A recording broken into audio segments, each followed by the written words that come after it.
What if we could reduce carbon emissions and strengthen the economy? At ExxonMobil, we believe both are possible. As a global leader in carbon capture and storage, we're empowering industries to reduce their emissions, all through technologies that are creating job opportunities in America. How's that for a win-win? ExxonMobil. Let's deliver. Lowe's knows you've got a job to do, and we help get it done. With the MyLowe's Pro Rewards program, eligible members save more with volume discounts on qualifying orders through a quote of $2,000 or more. Join for free today. Lowe's, we help, you save. Offer can't be combined with any other discount, contract, and/or special pricing. Exclusions, more terms, and restrictions apply. Details at lowes.com/terms. Subject to change.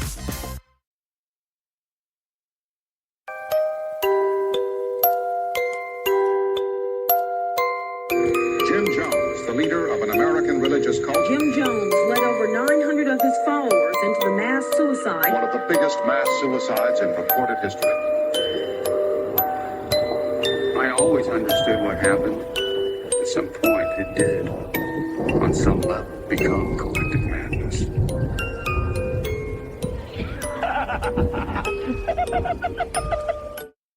Welcome to another episode of Fringe Beyond Limits.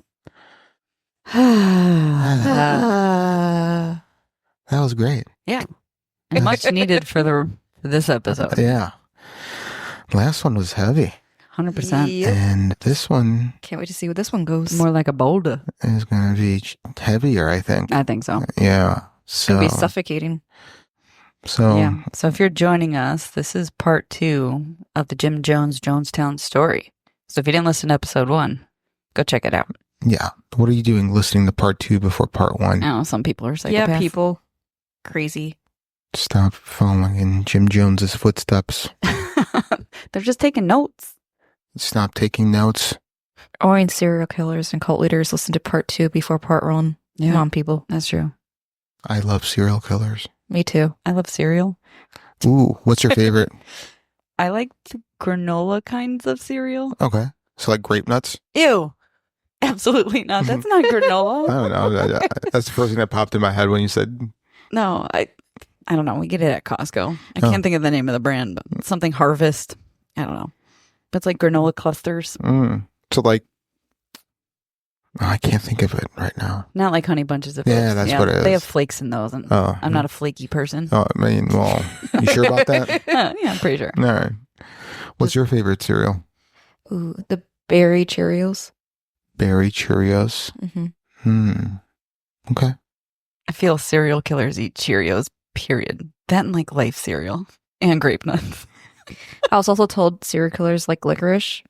I like licorice. I do like licorice. Like Black licorice. Oh, So- black light? No. yeah, like the no. anise. Oh, I got Uh-huh, next time yeah. I see you, some customers from like Germany and stuff, they brought me Dutch candy all licorice.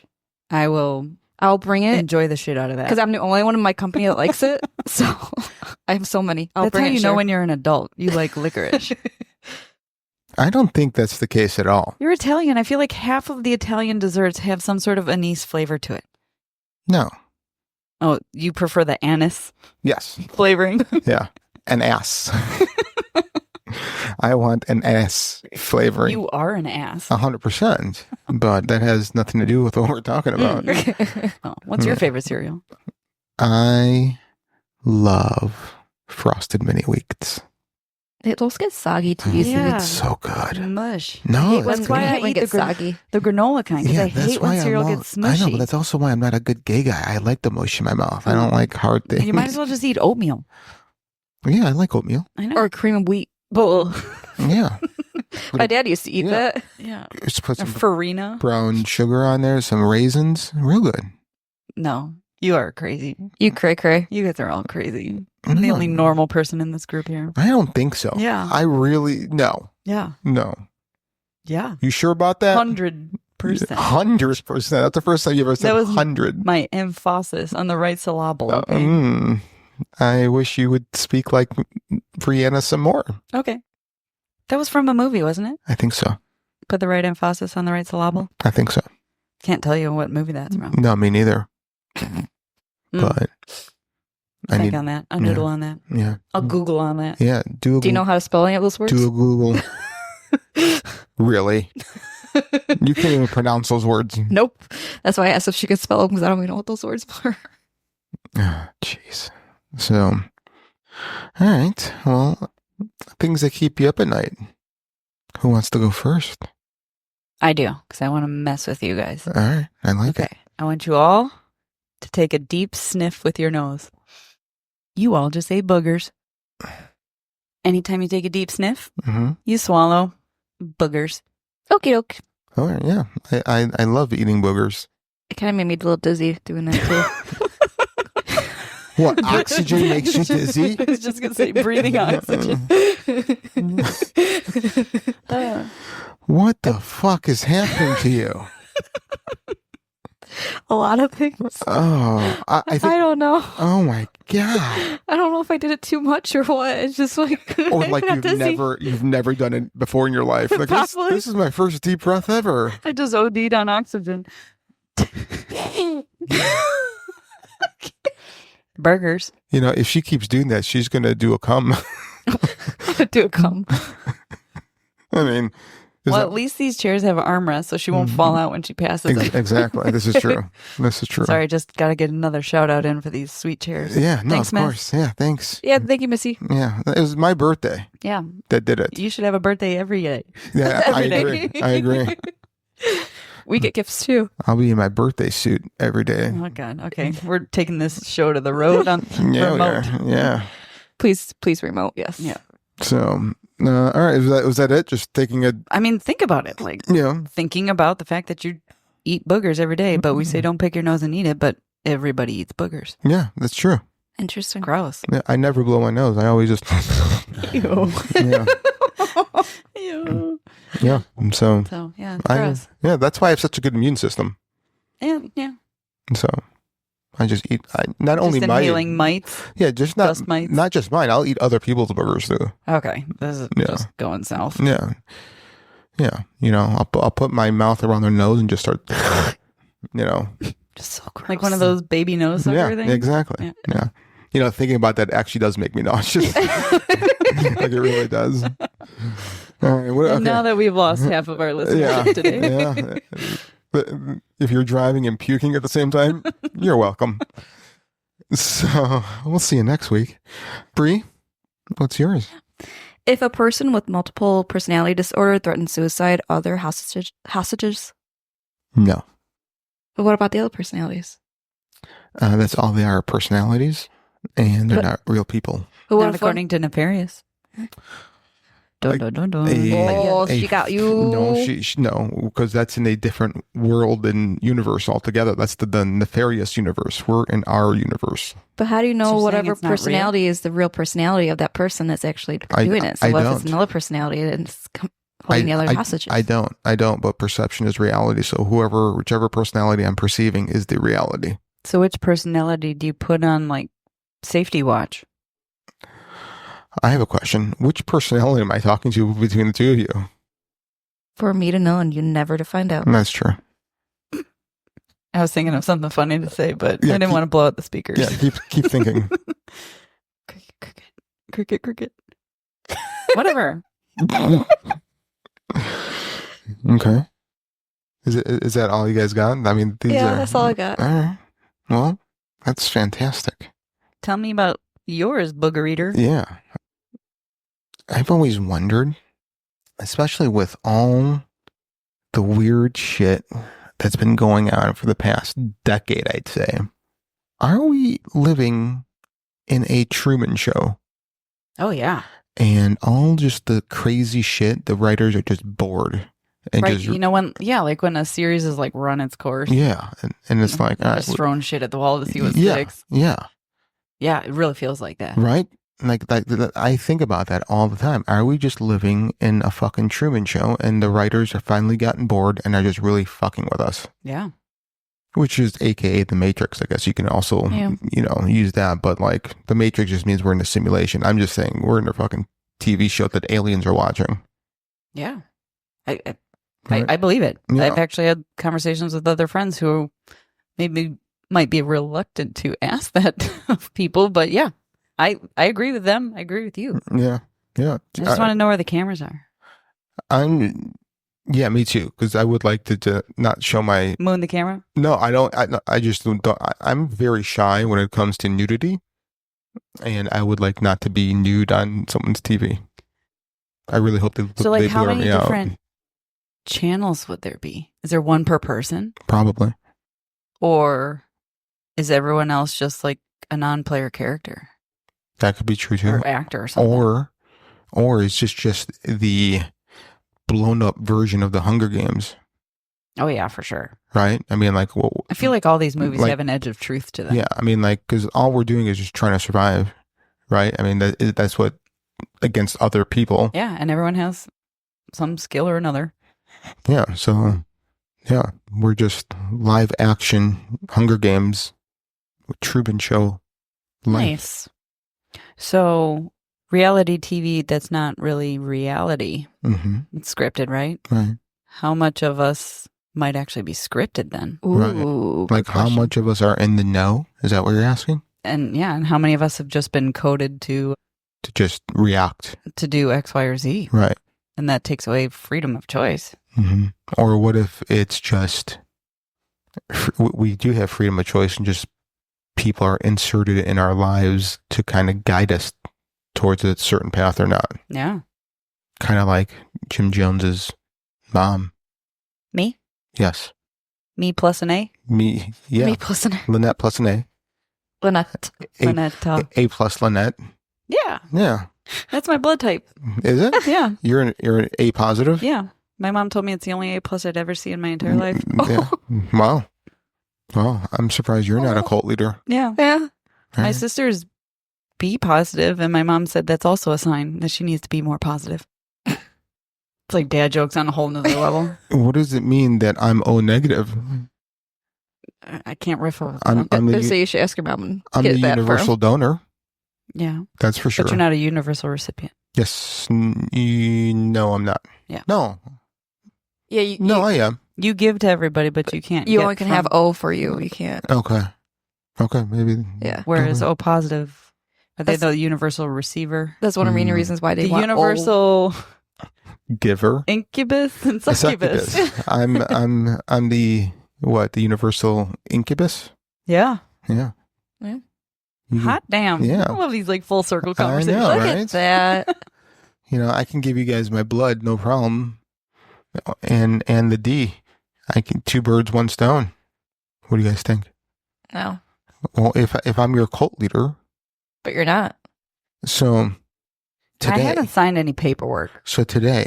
I was sweeping and washing the floors. Little story time. Cinderella. And I found just an egg. I showed you guys a picture. Oh, yeah. An egg on my front doorstep. Don't know who put it there. It's just really weird. It wasn't correct. It was just Yeah. sitting Regular Yeah, white yeah, egg. Yeah. So chicken Carrie egg. Yeah. sent me. So I put it on Facebook. I'm like, hey, does anybody know what the fuck this means? Because I think I'm being cursed. So Carrie, Missy's and Bree's sister, sent me a screenshot. And it says, what does an egg on your doorstep mean? There's a Google for that? There's a Google. She did a Google and sent Wow. me a picture of the Google. Okay. You can Google The anything. single egg symbolizes fertility and a new beginning. Finding a single egg on your doorstep means you've been chosen to be their new leader.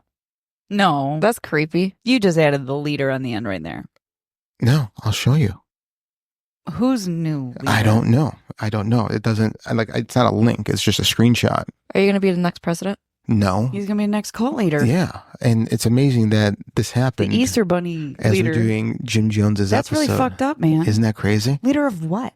I don't know. Maybe it's just your leader. Leader of the pack. Boom. Vroom, vroom. It's such a great song. We were just showing our age, So That was my parents' song. I know. I know. That was all of our parents. Yeah. Not mine. Mine were in a different country. Crusty. Old crusty. Old crusty. Well, what'd you do with the egg? So my neighbor. I mean, you like omelets. Yeah, right. No, my neighbor that So I talked it over with my aunt. My aunt's like, listen, if it's like a curse thing, it's meant for either you or Missy. You guys can't touch it. So I had my neighbor who so happened to be cutting. Wait, you like physically can't touch it? Right. Like what if it shovel? Like, or you just can't get near it? Like touch it. So I didn't touch it. I didn't get rid of it. My neighbor who was cutting our grass this morning, he cuts our grass and my other two sides of the neighbor. I showed him. He's like, that's weird. I go, yeah. So I go, why don't you pick it up and throw it off my property? And so I went to go grocery shopping and I came back and it was gone. So he so you cursed him? No, because it was meant, if it's meant for me, anybody else can touch it. So I think you got to put like salt over your threshold or something. Yeah, I think semen. I think semen. Dance around naked in front of your semen of a righteous man. People would run away if his semen was out there. Yeah, I need semen of a righteous man. Do you guys know any? No. Nope. All right. Well, I'm going to have to. What's the definition of righteous really these days? I don't know, but I'm going to have to do a Google to find a righteous man. Never killed Google. a bug. Maybe on like monster.com or Indeed. Yeah, possibly. Ladders. Yeah. Who? I need a hand job. You can try no. Tinder. No. Tinder? Yeah. Or Bumble? Bumble, yeah. Yeah, which one's the one for gays? Grindr. Is it Grindr? Yeah. I knew you would know. Yeah. You're not on it? I mean, like not. I've seen you, sassy chapsy. Dude, I do wear my assless chaps on there. See, I know your handle. Yeah. Well, dude. That's so creepy. That is not what I meant. All right. So, continuation of Mr. Jim Jones. So, we left off with what? He was what? Doing all kinds of weird stuff, right? And he went to California. He went to California. So, by the early 1970s, Jim Jones's grip on the People's Temple was at its all-time peak. But so too was the scrutiny from outsiders. Stories of abuse, manipulation, and coercive practices were starting to surface from defectors and investigative journalists. As his paranoia intensified, Jones believed that the only way to protect the church and his vision was to relocate somewhere beyond the reach of American authorities and influence. He chose Guyana, a small country in South America, known for its socialist government and relative isolation. In 1974, Jones secured a lease on a large tract of land deep in the jungle. This remote settlement would become Jonestown, a self-sufficient agricultural commune where Jones promised that members would live out the temple's ideals of equality, community, and shared purpose. For many members, the vision of Jonestown was irresistible, a fresh start, free from racism, inequality, and corruption they faced in the United States. Jones painted Jonestown as a utopian project, a haven where everyone would contribute to the collective good and live in harmony. The promise of building a new world resonated with members who had devoted their lives to the temple's mission. Families sold their homes, left their jobs, and said goodbye to relatives, convinced they were heading to a paradise that would fulfill promises Jones made for years. Lillian James, who moved to Jonestown with her husband and 2 children, recalled, "Jim said this was our promised land, and we believed him. The first few months were hard work, but there was a sense of hope in the air. We were building something that mattered." The reality of life in Jonestown was far from the idyllic vision Jones promised. The settlement was located in dense mosquito-infested jungle with high humidity and oppressive heat that quickly wore down new arrivals. The land itself was not well suited for large-scale agriculture, making food production difficult. Nonetheless, the members toiled from sunrise to sunset, clearing land, constructing buildings, and planting crops. The work was grueling, and many of the settlers had little to no experience in farming or construction. Supplies were limited, and the harsh conditions took a toll on the health and morale of the community. Yet James framed these challenges as tests of their faith and commitment. He positioned himself as the unwavering leader who could guide them through the difficulties, reinforcing his indispensability to the mission. First-hand account of daily life.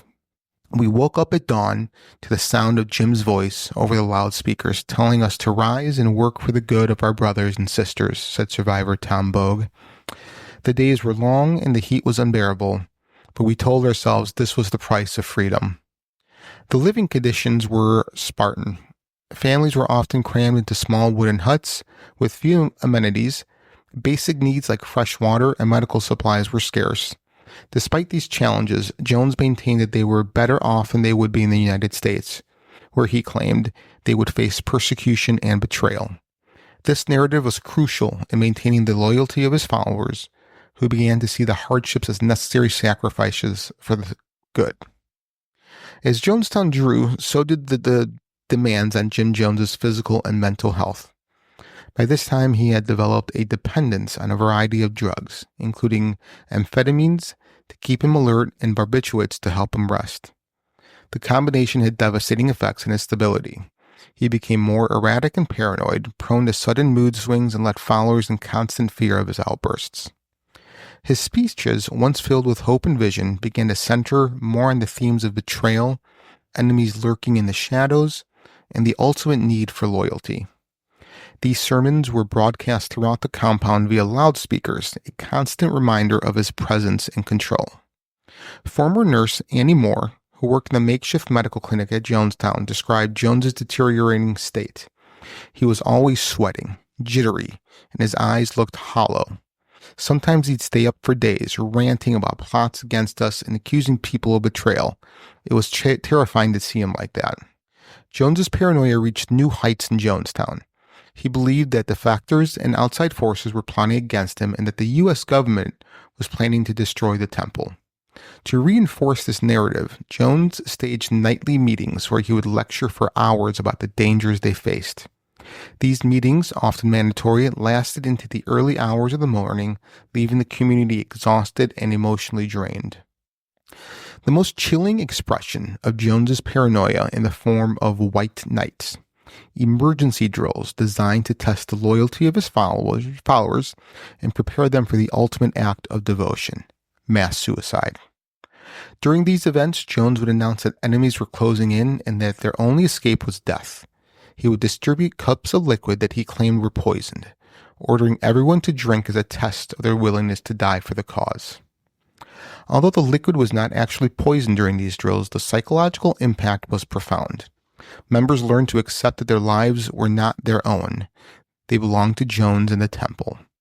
The White Knights instilled a deep sense of inevitability about their fate, reinforcing the idea that death was preferable to capture or betrayal. Deborah Layton, who later escaped Jonestown, described the terror of these drills in her affidavit. "We sat there holding hands, waiting for the end. Children cried and adults trembled.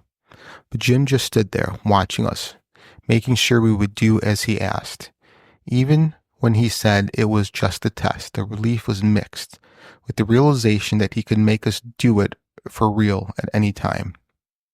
The White Knights served a dual purpose. They reinforced Jones's control and tested the community's loyalty. But they also normalized the idea of collective death. Over time, the notion that they might die together become embedded in the fabric of life in Jonestown. The conditioning would prove devastating when Jones called for the real White Knight in 1978. There's a lot to unpack there. Yes, there is. I don't know. I'm kind of even still stuck that people are just willing to move to a whole nother country, third world. Like I know that was the section above, Build everything but like, from the bottom up. So he sent people when he first acquired the land, he sent people there with Mr. Muggs to start clearing out the land. So it was illegal to own a monkey in California anyway. It's California. Who knows? Yeah, I mean, he had a lot of political power and clout there. So he sent people there to start the groundwork of clearing. And then from reading it, they had only room for like 400 or 500 people. But when they sounds big. Yeah. But when they got there, they had a little over 900 people, men, women, and children that moved there. So the reason the living quarters were so brutal was because they were so overcrowded, almost 2 to 1. Yeah. So that put a lot of strain on living conditions. There's just way too many people for what they initially planned for. I'm just shocked that many people came over. Like, how many of those people didn't even have a passport? How did they even get over? Oh no, they had passports. All 900? Yeah, you had to have had a passport. Yeah, that's the only way to get out of the country. Well, yeah, I know, but yeah, this is crazy that. Yeah. Oh, agreed. Coincidentally, 900 people had passports. Mm-hmm. Yeah. A lot of people have passports. Not everyone. I said a lot. I didn't say everyone. That's why the mind, like, it baffles me because it's like 900. At least some of those people shouldn't have it. But well, they probably planned and got it for the trip. It's not like, like, all right, who has passports? Let's go. They probably, went through all the steps of getting it. So one of Jones's most effective strategies for maintaining power was the isolation of Jonestown itself. The compound was surrounded by dense jungle, and the nearest town was miles away, making escape difficult.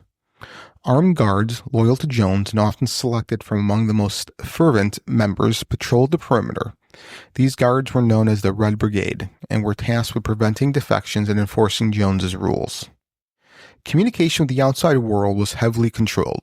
Letters sent by members were often edited or censored, ensuring that no negative information leaked out. Jones frequently intercepted mail and dictated what could be sent. In return, he read letters aloud during meetings to reinforce the idea that family members who expressed concern were trying to sabotage their mission. We were told that our families had been brainwashed by American propaganda and that they didn't understand what we were doing, said survivor Vernon Gosney. It created a sense of us versus them, and even if you doubted, you didn't dare show it. Spies were everywhere. Members who stepped out of line faced severe consequences. Punishments included being placed in the punishment box, a small dark enclosure where individuals would be left for hours or even days. Other punishments included forced labor and public humiliation, often during the daily meetings where Jones would expose their crimes and berate them in front of the community. The threat of these punishments kept most people compliant and fearful of crossing Jones. In one notable instance, a young man named David was caught trying to sneak food from the communal kitchen. Rather than handling the situation quietly, Jones made him stand before the entire assembly and confess his crime. He then ordered the boy to perform hard labor under the scorching sun as a lesson to others about the consequences of selfishness. This spectacle reinforced the idea that every action was subject to Jones's approval and judgment. So here I want to play a recording. So during this is one of his meetings, and there are people from the congregation getting up and saying what they would do to their family members if their family members were there, because, they got brainwashed into thinking that they were trying to, impose them and talking shit about them. So it was an us versus them mentality, like we said. So this is just one of the recordings, and you can hear Jones just laughing like a fucking lunatic. And it's so creepy. So let me start that. Yeah, but we're not sure about that shooting the airplane.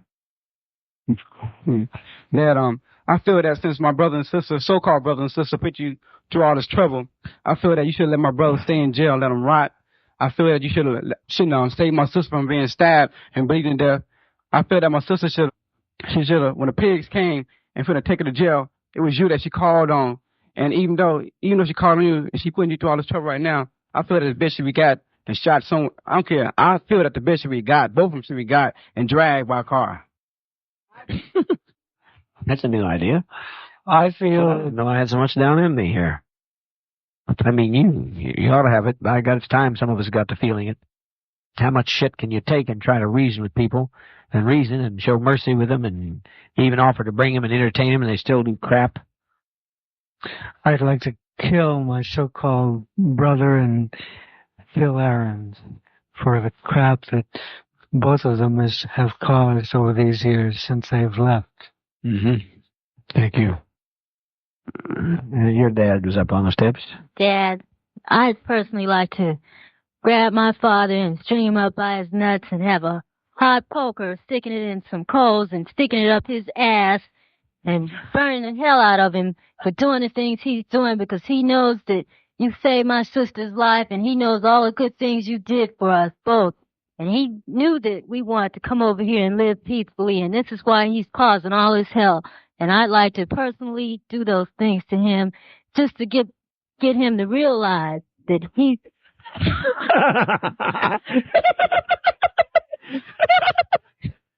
I'm sure when you have him tied up by his balls and a hot booger goes up his ass, he would realize something. It's too much, these people.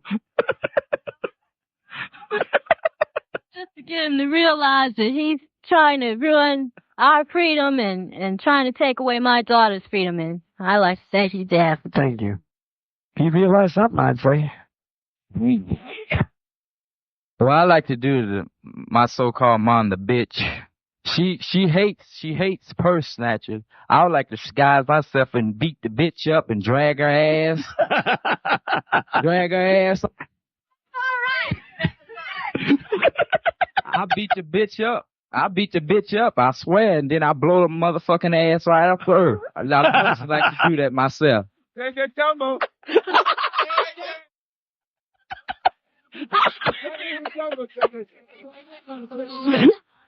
We told him when she started shit, we were trying to make, be nice and win people. We said, write a nice letter. The fucking letter. It was a goddamn letter.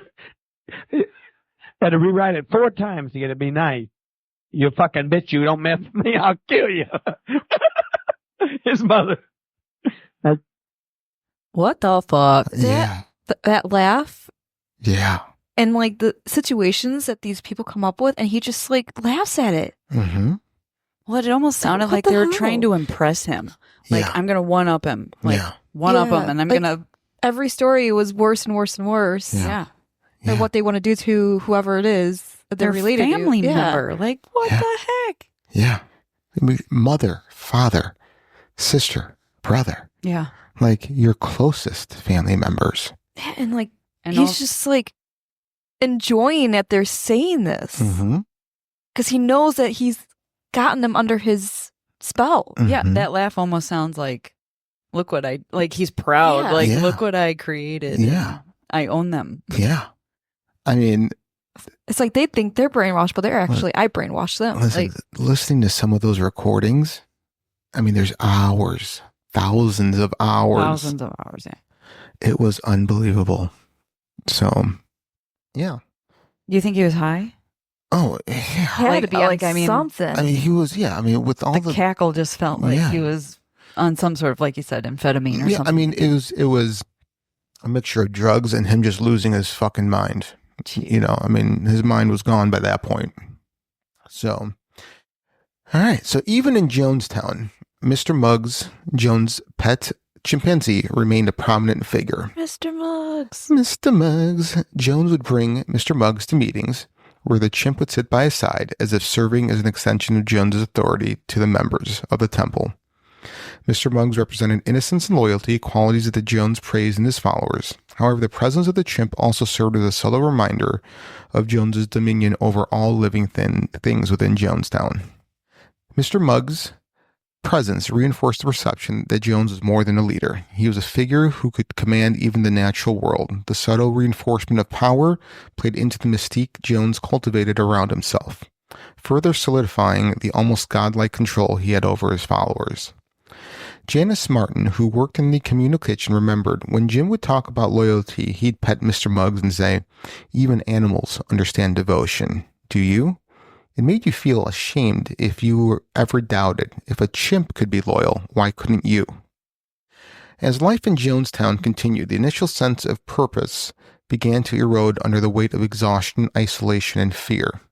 Food shortages became severe, leading to malnutrition among residents. The long working hours and harsh living conditions weakened both body and spirit, yet few dared to voice their concerns, as doing so would result in swift retribution. For Jones, every problem became evidence of external enemies trying to undermine their paradise.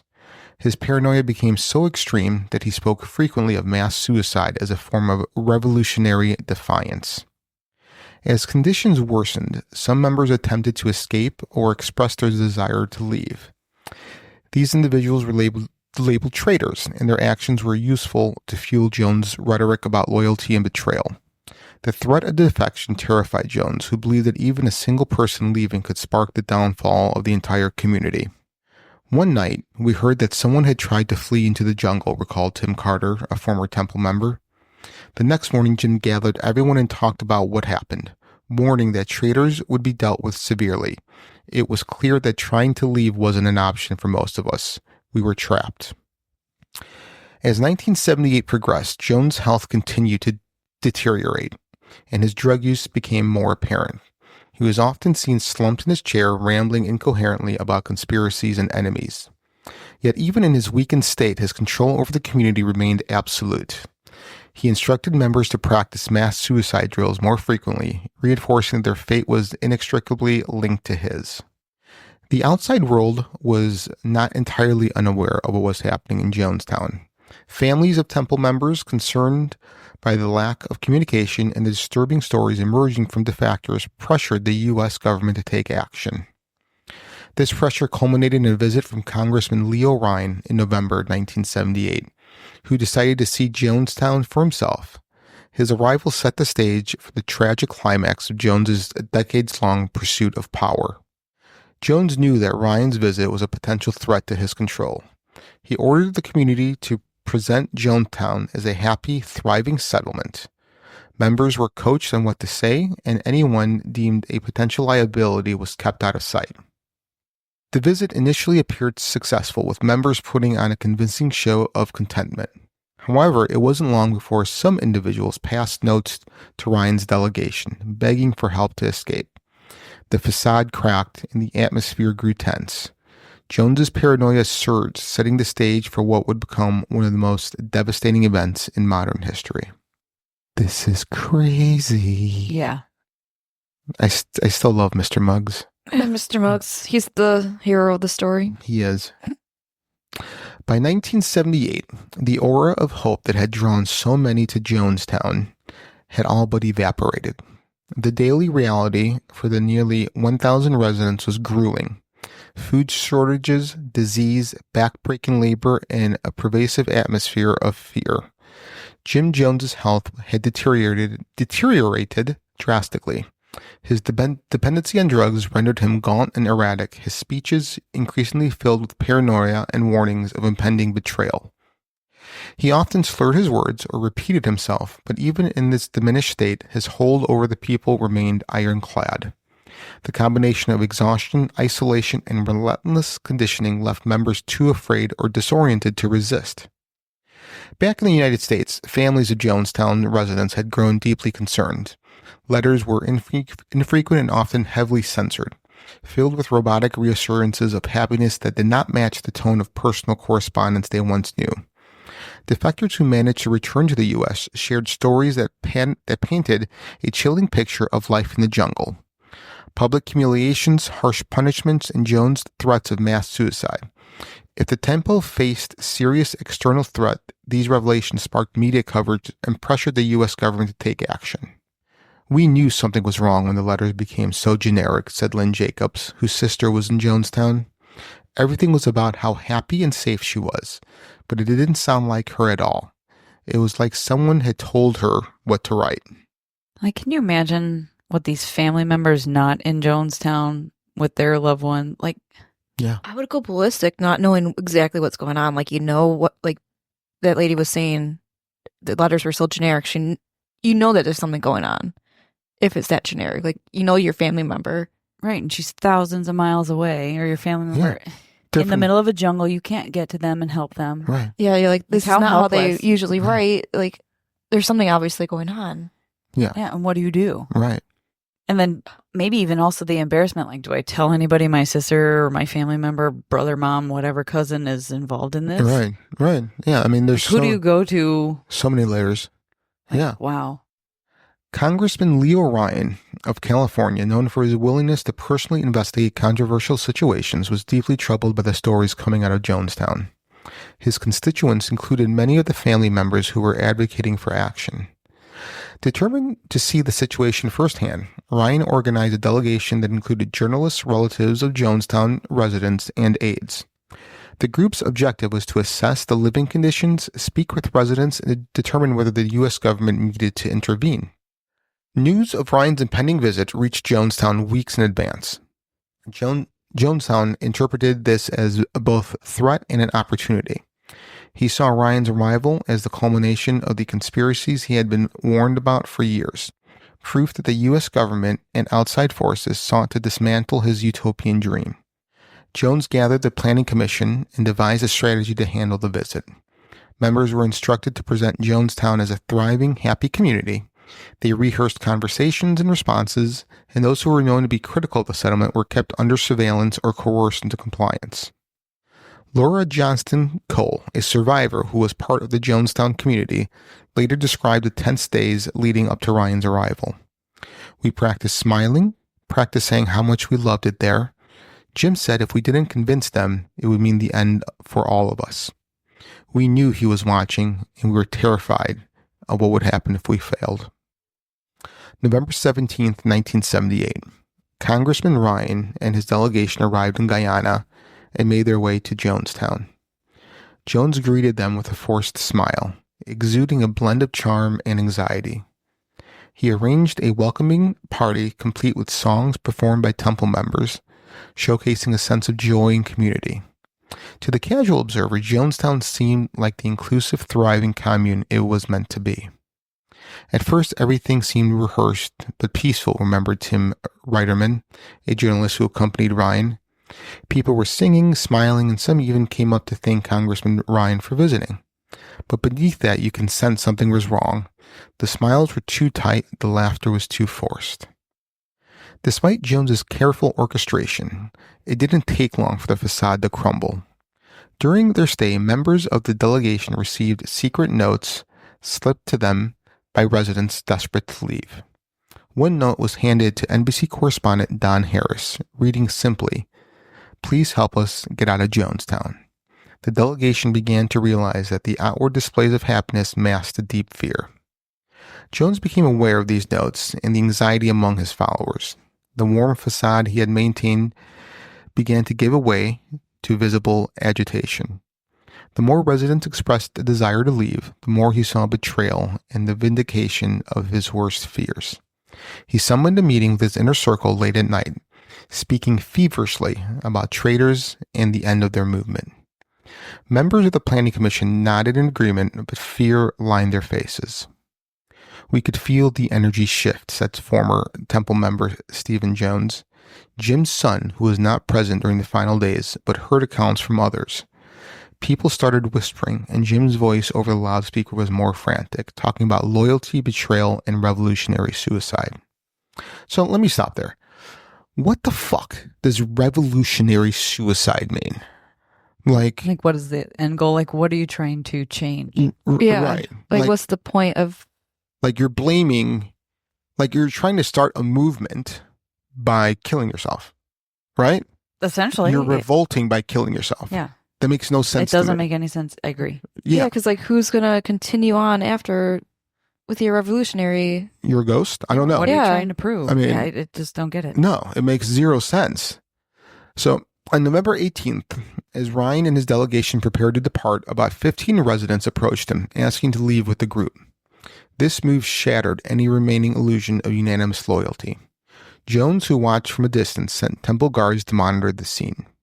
His face was a mask of controlled fury, as he realized that people he considered devout followers were turning against him.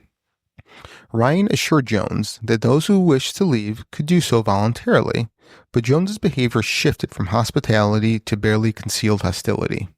"If they want to leave, let them leave," he said, in a tone that seemed more like a threat than permission. The departing group, including Congressman Ryan, journalists, and defectors, made their way to the airstrip at Port Kaituma, several miles from Jonestown. The air was thick with tension as they waited for their planes. Suddenly, a tractor with a trailer carrying armed temple guards approached. Without warning, the guards opened fire on the group. Congressman Ryan, along with 4 others, including journalists and defectors, were killed. Several others were wounded but survived by playing dead or fleeing into the jungle. Jackie Spear, then Ryan's aide, and a survivor of the attack, later recounted, "We saw the tractor coming, but we didn't know what was about to happen until they started shooting. It was chaos, people running, falling, screaming. I remember hitting the ground and feeling the hot sting of a bullet. I thought I was going to die there." It's crazy to think being in this congressman's spot, like you go in there just to kind of observe the area, not knowing that you're going to rescue these people and then getting shot and killed in the process. Right. Like you didn't even think this was going to be a rescue mission. You were just going there, and then it ends up being one, and Yeah. I mean, the decision to do this, I don't understand. I mean, I get it. He was fucking nuts, right? He was paranoid, and he was under the influence of drugs and stress and whatever, and he created his own paranoia. But I just don't understand how he thought that, or anyone within his inner circle thought this was a good idea. So back in Jonestown, word of the attack at the airstrip quickly reached Jones. Whether by messenger or through radio communication, the news confirmed his worst fears. The outside world was closing in. He convened the entire community at the pavilion, the central gathering place in Jonestown. Loudspeakers broadcast his voice through the settlement, summoning everyone for an emergency meeting. Children, parents, the elderly, everyone made their way to the pavilion. Some confused, others already resigned to what was about to happen. Jones's voice, recorded on what would later be known as the death tape, was filled with both urgency and exhaustion. He told his followers that the time had come to make a stand, that they would not be taken by their enemies. If we can't live in peace, he declared, then let's die in peace. His words, once so full of hope and purpose, now urged his people toward a collective end. A mixture of cyanide and tranquilizers, blended into Flavor Aid, was prepared and distributed. Parents, what? I was supposed to say, oh yeah. Oh yeah. Not Kool-Aid. Maybe that's Mandela effect. You know what? No, it's not. Unfortunately, it was always Flavor Aid. Mm. Yeah, but here's the thing. But the memory that everyone thought it was don't drink the Kool-Aid. Well, yeah, I mean, because everyone thought it was Kool-Aid. I mean, I think Kool-Aid is just a generic term. Well, it was probably... It's both a brand and a generic term, you know? Probably colored, and people heard aid, so they put Kool-Aid instead. But, I mean, like, if you're going to do this, I mean, spring for the good stuff at least, right? Well, they didn't have enough food. They probably didn't have enough money. I probably drank some. I can't talk. That's what I gave you guys earlier. Lovely. Yeah. Oh, damn it. That's why I BYO my Yeah. Words are hard. What did you do to me? Yeah. Don't worry about it. So parents were instructed to give the concoction to their children first, a directive that turned the air into a symphony of cries, sobs, and whispers of comfort. Some mothers hesitated, but the presence of armed guards and Jones's insistent voice left them no choice. The children were the first to die. Their bodies convulsing as the poison took effect. The sight broke the spirit of many adults who then drank willingly, either out of despair or the belief that they were sparing themselves a worse fate.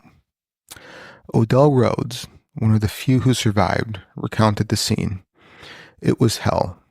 People were lying on the ground, shaking and foaming at the mouth. Jones was pacing, shouting that this was the only way. I remember slipping away, hiding under a building, trying to block out the sounds around me. As bodies fell around him, Jones did not drink the poison himself. Instead, he was found dead from a gunshot wound to the head. Coward. Fact. Mm-hmm. Believed to be self-inflicted or carried out by a loyal follower at his command. Nearby, the lifeless body of not Mr. Muggs! No! Ugh. Don't kill the animal. Mr. Muggs' pet chimpanzee lay as well, symbolizing the complete collapse of the world Jones had built and controlled. What a bastard. Whoever killed him. I hope they go to hell. So, how does someone just buy that much cyanide and tranquilizers and it doesn't flag anyone's attention? This was 1970s. Yeah, but like... There was... I mean, I don't know how much cyanide it takes to kill someone, but I mean, you have 1,000 people here, so it's not like a teaspoon. Right. So how that...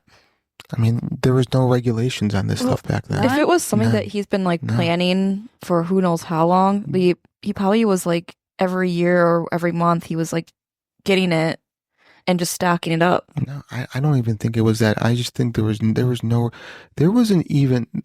no tamper-proof Right. on like medicine until the Tylenol stuff happened. That was like 90s. 80s. Oh. Yeah. It was early to mid 80s, like 83, 84 maybe. I was alive. They tried. They missed. Yeah. So yeah, there was no regulations on any of this stuff back then. You know, I mean, you could buy But like even like a good Samaritan, a good citizen was like, hey, somebody's buying a truckload of cyanide and tranquilizers. That seems kind of weird. So here's the thing: is you're in Guyana. There's no regulations there, especially in the 70s. It's a third world country. I get it. You know, I'm not saying that they're bad people, but I'm just saying that there was zero. How did they get the monkey to drink it? Oh no, I think he was shot. Oh, he was probably shot. I have another question. Yeah, I love it. Although I just forgot it because you told me the monkey was shot and it made me really sad. Yeah. I guess I forgot. Okay. I'll remember. Okay. Yeah, just go ahead and interrupt when you remember it. Interrupting cow? Yeah. Moo. When Guyanese authorities arrived at Jonestown, the scene was one of... I remember. Okay, go ahead. So, do you think you would have maybe, and this is maybe just interested in your opinion, do you think the governor, or sorry, what was it, Senator? Yeah. Do you think by him coming, he was the reason that everybody died? Or do you think that Jones would just continue on these fake suicide, or whatever they call white nights? White nights. I think Ryan visiting sped up the timeline. I think the writing was on the wall that they were all going to eventually die. They were all going to do this revolutionary suicide one way or the other at some given point. I just think Jones was waiting for a catalyst to make that happen, to launch. And the people were just hoping like maybe he'd die because he's already sick and ill. And I mean, I just wondering if he would just keep up the ruse or no. I think they were headed that way, and I think any little act against them would have been that catalyst. This just expedited that timeline, gave him the reason to do it, and especially after he gave the order to sabotage and shoot him at the airstrip. I mean, it was done. You know. I know. I was just wondering if they never showed up, if the word never got out, would it ever come to a head? Would this ever have happened? Yeah, no. I think it was going to happen one way or the other. I mean, he was far gone. He was so far gone. Yeah. So when Guyanese authorities arrived at Jonestown, the scene was one of unimaginable horror. Bodies lay scattered across the compound, many still holding hands or lying next to loved ones. The death toll reached 918, including more than 300 children. The images and stories that emerged from Jonestown would become etched in the collective memory of the world, a devastating reminder of the power of manipulation and the extremes of blind loyalty. A Guyanese official on the scene later described the sight. The silence was overwhelming. You could hear the jungle around you, but in the camp there was nothing, just rows of bodies. Some intertwined in final desperate embraces. The heat made the scene even more unbearable, and the air was thick with the metallic scent of death. It was as though the jungle itself had conspired to trap the sound of their final moments. The news of Jonestown spread rapidly across the world, initially with confused and incomplete reports. The magnitude of the massacre stunned everyone from political leaders to the general public. The number of deaths was so high that initial estimates were wildly inaccurate, underreporting the scale of the tragedy. As journalists and officials continued to investigate, the real count, 918 people, including more than 300 children, emerged, making it the largest loss of American civilian life in a deliberate act until the attacks of September 11th. Photographs and footage from Jonestown showing bodies sprawled across the compound and the now infamous vat of cyanide-laced Flavor Aid became an indelible image of newspapers and television broadcasts. The narrative quickly turned from shock to searching for explanations. How could one man persuade hundreds of people, including children, to take their own lives? The term drinking the Kool-Aid soon entered the public lexicon, symbolizing blind, destructive loyalty, even though it was Flavor Aid that was used. Do you think Kool-Aid stock took a dump that day? Did it take a dump or get more popular? I don't know. I don't question. know. I don't know. But again, I think it was just Kool-Aid as a term of juice. It's like saying a Kleenex. Yeah, or It says jacuzzi. tissue. Or Yeah. jacuzzi. Yeah. The U.S. government faced criticism for failing to act sooner, given the multiple warnings from defectors and concerned families.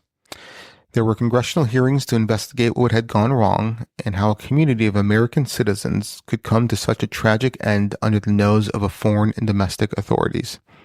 Guyana, too, grappled with its role in allowing Jones to establish such a significant and insular enclave within its borders. The process of recovering and identifying the bodies was grueling and traumatic. U.S. military personnel and forensics experts were dispatched to Guyana to manage the scene. The sheer number of corpses, the tropical heat, and the rapid decomposition of the bodies complicated the recovery mission. Many bodies were initially unidentifiable, leading to distrust for families waiting for news back home. A soldier involved in the recovery operation later described the difficulty. The smell, the sight, it was something none of us were prepared for. We had been told the numbers, but until you stood there and saw it, lines of people lying next to each other, small children clutching at their parents, it didn't seem real. Many of the bodies were returned to the U.S., while others who remained unclaimed were buried in mass graves in Oakland, California. These burial sites became places of mourning and reflection, with memorials erected to honor those who perished not as faceless members of a cult, but as individuals who had once believed in the promise of a better life. The few who survived the massacre faced an entirely different kind of ordeal. They returned to a world that struggled to comprehend what had happened. The survivors were met with a mixture of sympathy, disbelief, and suspicion. Many carried immense guilt for having survived when so many others, including close friends and family members, had not. They had to contend with the trauma of witnessing the massacre and the memories of their years in Jonestown. Odell Rhodes, who had managed to hide during the massacre, later described the emotional aftermath. It's like I died that day too. Every night, I'd hear the cries of the children, the final gasps of people I loved, and Jim's voice telling us this was the only way. You never stop hearing it. Survivors also face stigma from those who question how they could have been part of the People's Temple in the first place. The complexity of Jones's manipulation, combined with the idealism that initially drew so many to the movement, was hard for outsiders to understand. Survivors struggled to explain what had begun as a genuine quest for community and justice had devolved into a nightmare under the influence of a man who wielded an extraordinary psychological hold. Jim Jones's biological son, Stephen, was not present at Jonestown during the massacre. He had been in Georgetown, Guyana, as part of the Temple's basketball team. Wait a minute. Yeah. They had a basketball team? Were they any good? Oh my, I have no idea. You're not allowed to leave, but my son can go play basketball. Yeah, well, the Temple's basketball team, it wasn't just his son. There had been other basketball players from the church. Oh, that's what they're saying. Yeah. A local traveling team. Wow. He and other team members heard the news in a state of disbelief and horror. Over the years, Stephen has spoken openly about the impact of his father's actions on his life. Unlike many survivors who chose silence, Stephen has tried to use the story to illuminate how belief and manipulation intersected in Jonestown. My father was a man with a vision that started in compassion but became corrupted by his hunger for control. He lost himself, and in doing so, he took hundreds of innocent people with him. I'll spend my life trying to make sense of how someone who can inspire hope also became capable of such horror. Stephen has emphasized that Jonestown should be remembered not just as a place of death, but as a cautionary tale about the dangers of unchallenged authority, the power of collective belief, and the human vulnerability to manipulation. The psychological profile of Jim Jones became a topic of intense study in the years following the massacre. Experts have since suggested that he exhibited traits consistent with narcissistic personality disorder, compounded by paranoia and delusions of grandeur, exacerbated by drug abuse. Jones's upbringing, marked by poverty and the intense influence of his mother, likely contributed to his complex character. His early fascination with control and power, seen in childhood acts and early ministry tactics, evolved over the years to something darker and more destructive. Scholars point to Jones's exceptional charisma as a key factor to his ability to amass followers and maintain loyalty. He knew how to appeal to people's deepest desires for belonging, justice, and purpose. His oratory skills and strategic acts of kindness created a persona that was difficult to question. Once members were drawn into the circle, he used fear, guilt, and isolation to prevent dissent and ensure loyalty. Dr. Margaret Singer, a leading psychologist in the study of cults, noted Jim Jones's ability to manipulate was unparalleled. He used techniques that combined psychological reinforcement with emotional exhaustion to create an environment where questioning him felt impossible. People didn't just follow him, they needed him, even as they were terrified of him. The legacy of Jonestown is multifaceted and deeply ingrained in the study of religious movements, social psychology, and the dangers of unchecked power. The tragedy prompted a re-examination of how religious movements are monitored and the balance between religious freedom and public safety. It also brought attention to the tactics used by charismatic leaders to manipulate and control their followers. The U.S. government and religious organizations were forced to address how such a community could exist without intervention. New policies aimed at cult deprogramming emerged, and awareness campaigns were launched to educate the public on the warning signs of manipulative organizations. The tragedy of Jonestown also led to the formation of support groups for former cult members and their families, recognizing the complex trauma associated with such experiences. Jonestown has become a symbol of the perilous intersection between idealism and authoritarianism. The story was taught in... What was that? Exactly. I stumbled across that word. You're doing great. Thanks. The story is taught in sociology, psychology, and religious study courses as an example of the profound influence that leaders can have when followers surrendered their critical thinking and autonomy. Memorials dedicated to the victims have been erected in various places, most notably at the Evergreen Cemetery in Oakland, California, where many of the unclaimed bodies were interred. These sites serve as a place for reflection, urging visitors to see beyond the term cult and recognize the human cost of such tragedies. The story of Jonestown is a sobering reminder of the potential consequences when hope is manipulated by a charismatic leader with unchecked power.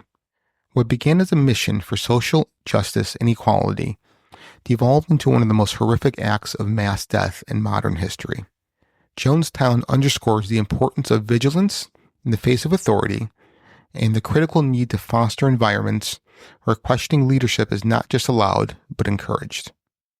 For the survivors and family of those who perished, the impact of Jonestown is both deeply personal and universally tragic. The lesson it imparts continues to resonate, warning against the seduction of certainty and the dangerous allure of belonging when it comes to the cost of reason and freedom. The legacy of Jonestown lives on as a testament to the power of belief, the vulnerability of the human spirit, and the need for awareness in recognizing manipulation and authoritarian control before it escalates beyond redemption. What? Oof. Yeah. What was that? I don't know what to say about it. It's just... What are you guys feeling right now? I'm pissed off about the kids, about Mr. Muggs. Mm-hmm. I Googled about Mr. Muggs. He was shot 3 times. He was shot 3 times? He was shot 3 times first before Jim Jones was shot, apparently. Yeah, I bet you Jim probably killed him because it was his pet, Or whoever killed Jim also killed him. No, I don't think Jim would have allowed that to happen. I don't know. But I don't know. It's just, it just saddens me that it was forced down the kids' throats, and the kids don't even know what the heck is going on. And just picturing them crying, it tortures my mind. This is going to be something that's going to keep me up at night thinking about it. Yeah, Whenever I watch a movie or I hear like a story, I always put myself as close to the scenario as possible or in it. And I can't even imagine how horrible it would be. But in thinking about people who do unalive themselves, it's not, from my understanding, it's not that they want to die. It's they want the pain to stop. And they've finally reached a point to where they think this is the only solution for that pain to stop. All the pain and stress that those people probably went through living under those conditions is probably what pushed them ultimately to save their kids, they thought, and then finally saving themselves. So I think the people in the end felt they were doing what they were doing was mercy instead of killing. So that kind of helps me wrap my head around it a little bit better, I guess. Yeah, I can see that. So yeah, final thoughts, ladies? Don't join a cult. But also don't be afraid to ask questions. Don't be afraid to ask for help. In the climate that we're in, society, with politics, and how you question anything and you're deemed the bad guy, I feel as though, like, as a nation, we're headed down this path. And I think it's so fitting we did this during this time. Yeah. And mind you, I think the three of us all agreed never to talk about politics, Yes. but I'll never say what I feel about them on the show. But when you look at the landscape right now, and it doesn't matter what side you're on, all they're asking for is complete obedience. That is not. This is just a microcosm of the macrocosm. Yeah. And I was worried that you were going to ask me what my thoughts were on this, because that's exactly what I was thinking. Might be a magnification glass on something, but I agree with you. We are living in a world where you said it better than I can. So thank you. Yeah, no. So I just hope that our free thinking ways come back to us and we all start questioning not just what we see as the opposition, but also the people that we feel are leading us. Yeah. We should question everything. Everything. And come up with our own. It doesn't have to be political. It could be religious. Absolutely. It could be at work. It could be in your own family. Yes. 100%. Yeah. This far. And I'm not saying that to divide people, but think about where your information is coming from and how you think. Is it your thought or is it somebody else's thought? Right. And when you do react to the opposition, we should start reacting out of a place of grace and understanding, opposed to defiance and hatred. And that reaction should be a self-reflection of what you have on the inside. Exactly. Where is that coming from? It's not the other person. That other person might have sparked something in you, but what can you do about it? Where does that stem from? Right. Yeah. Yeah. No, that's very true. The way you react to a situation is what you hold inside of you. It says more about you than it does the other person. Exactly. So just remember, we love you guys. We do. Thank you for joining us. Tomorrow's the anniversary, so send some prayers up for whatever you believe in. Yeah. So be mindful. Yeah, very mindful. And we're going to play out a few minutes of the death tape. So if you guys want a little clip of what was going on, sit tight. Should we maybe share the link where you can, if you want to listen to more of or any of, he documented and recorded thousands of hours of audio. We can share that on the site, or we can shout it out here. Yeah, we could do both. So I think it was San Diego State University compiled all the recordings that the FBI recovered. There's stuff from sermons from Indianapolis from the early days to California, all the way to Guyana, all the craziness. So that's just, what is it? Jonestown? .sdsu.edu. .edu. Yes, you guys can go there, or you guys can go to our website, fringebeyondlimits.com, and under the show tab, we'll have the link there as well. Yep. So, all right, guys. This has been a fucking train wreck. Yeah. Well, I'm Frank. I'm Brie. And this is Lynette. And you've been listening to Fringe Beyond the Limits. How very much I've tried my best to do a good life. In spite of all of my trials, a handful of our pooping with their lies have made our life impossible. We're ready to test ourselves from what's happened here. Not only are we in a compound for schools, not only are there those who have left the canoe for the prayer of the country, some are carrying children from other commands to speak right now to kill them because they killed their children. And we're sitting there waiting on a powder sword. I don't think that's what we want to do with that baby. I don't think that's what we have in mind to do with that baby. But except by the greatest prophet and down in the wall, a man lays with my life through, I lay my head down. So, to sit here and wait for the catastrophe that's going to happen on an airplane, it's going to be a catastrophe. Almost happened here. Almost happened. The congressman is going to killed here. But you can't see people's children. You can't take lives of people's children without expecting a violent reaction. And that's not unfamiliar to us either. So, we're going to be very Christian, everyone. Communist. The world, the kingdom suffers violence, and the violence will take it by force. If we can't live in peace, let us die in peace.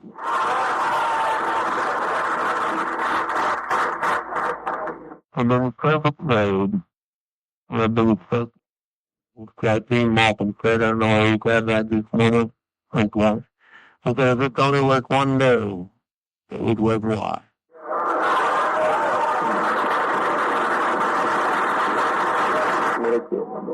What's going to happen here in a matter of a few minutes is that one of the two on that plane is going to shoot the pilot. I know that. I didn't plan it, but I know it's going to happen.